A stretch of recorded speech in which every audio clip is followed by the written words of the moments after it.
I find myself, because I've been painting for so long, I can come to the conclusion of a painting way too soon.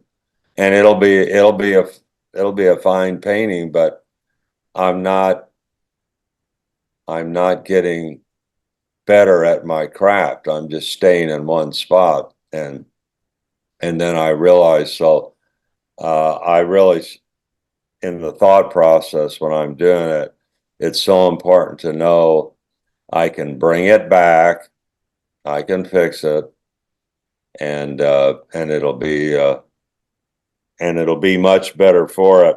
When I was teaching, one of the things that I would do, I'd have 20 students for a week, and I had two assistants working for me so we could get much more accomplished with the students.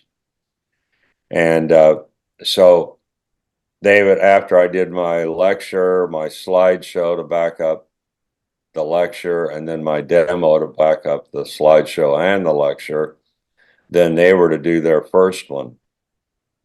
And they would do their first painting, and then so all 20 would be done. So I would take my brush and my palette knife and Kleenex, and I'd stand behind the painting with them standing, and I'd ask the class, does this painting need brain surgery?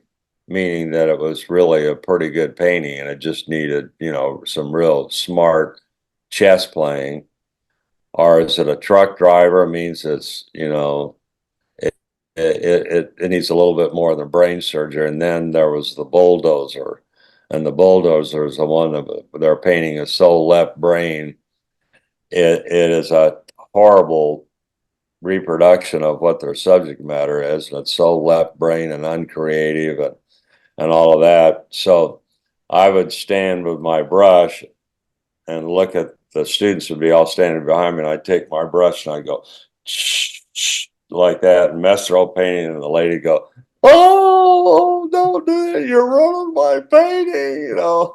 I didn't say anything about it. I got news for her. Her painting was so homely, and then I would go back and then I would patch it up, and the students were like amazed. I mean, the painting, it had spirit, it had movement, and they would be shocked. And so after doing that 3 times, then the fourth or fifth time, then I'd ask the class, brain surgery, truck driver, or bulldozer, and they all got it right. They could see, based on what I was trying to teach them, how to do it.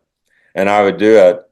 And then after get through all 20, then they start, before they started their next painting, they would go back, like a bunch of them would go back and patch the painting back up exactly the way it was before we did any messing up, and then run it again. So then I'd have to explain to them that,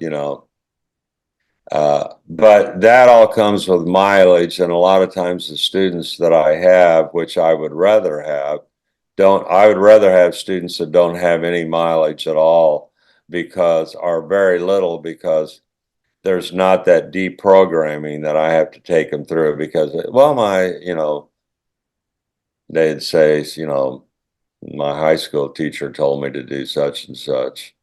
And I said, well, this is a level we're trying to get at professional painting, and this trumps, what they were telling you, and in my opinion. And so that's variety and unity. And then I have the alien factor, the pace factor, and the association factor.